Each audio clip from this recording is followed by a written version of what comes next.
Welcome and thank you for watching. Today is a very important day in history. Right now, the largest protest in human history, the largest protest in the world is happening. This protest includes 250 million people, and the 250 million people are farmers and farmer advocates, and those people are in Delhi and around Delhi, and they are protesting against 3 specific farming acts. From BBC News, the article explains, what exactly do the bills propose? Taken together, the reforms will loosen rules around sale, pricing, and storage of farm produce. Rules that have protected India's farmers from the free market for decades.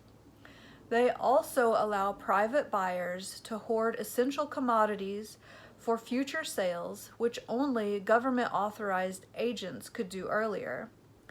And they outline rules for contract farming, where farmers tailor their production to suit a specific buyer's demand.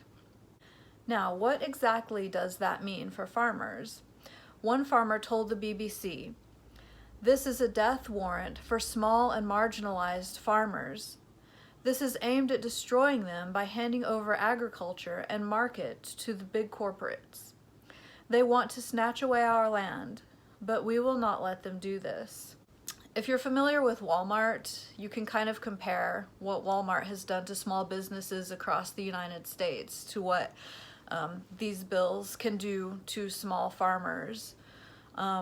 It's going to allow big corporations to take over, buy out the land. It's basically going to destroy these small farmers' ability to continue to farm as their way of living.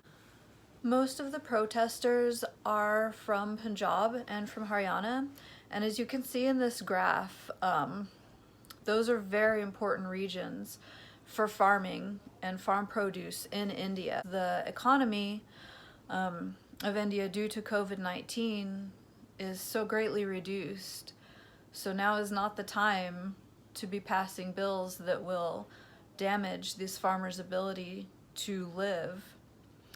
From People's World, they say the economic fallout of the COVID-19 pandemic has pushed India into a veritable recession, exacerbating existing inequalities and deprivation.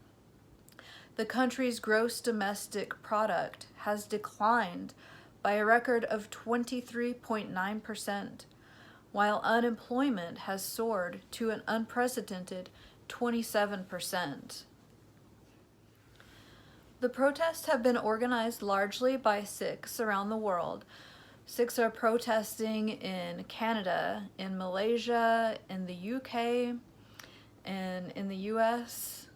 There are probably other protests around the world. It's not much in the news, unfortunately.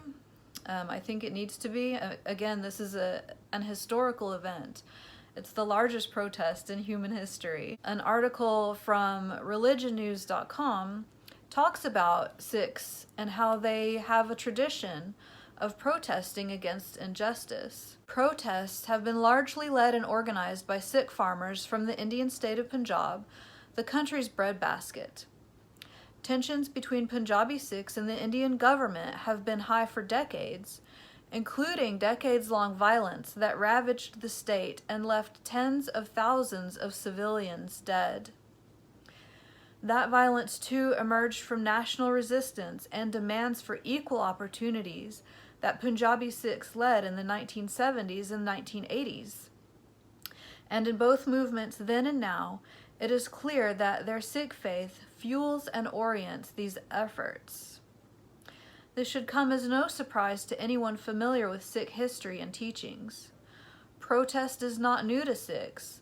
Rather, it permeates Sikh history, past and present. Sikh memory recalls that Guru Nanak, the founder of the faith, was incarcerated upon standing up to the tyrant Babur when he invaded South Asia and massacred innocent people. Guru Nanak's example established a precedent. Sikhs were to live fearlessly and stand up to injustice, no matter the consequences. The Gurus called on Sikhs to follow their example, to live as saint soldiers, and to stand up for justice without regard for consequences.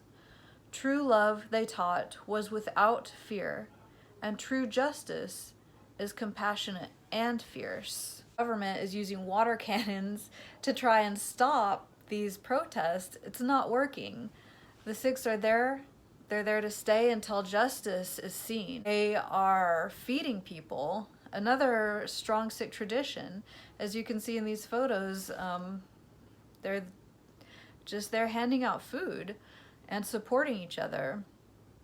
So on December 9th, talks will be held again between Modi, the Indian government, and representatives of the farmers. So hopefully tomorrow, December 9th, the Sikh farmers will see justice. Thank you for watching this video, and I hope that if you are unaware about this topic, that this has given you a little information and just a little peek into this very historical event in human history.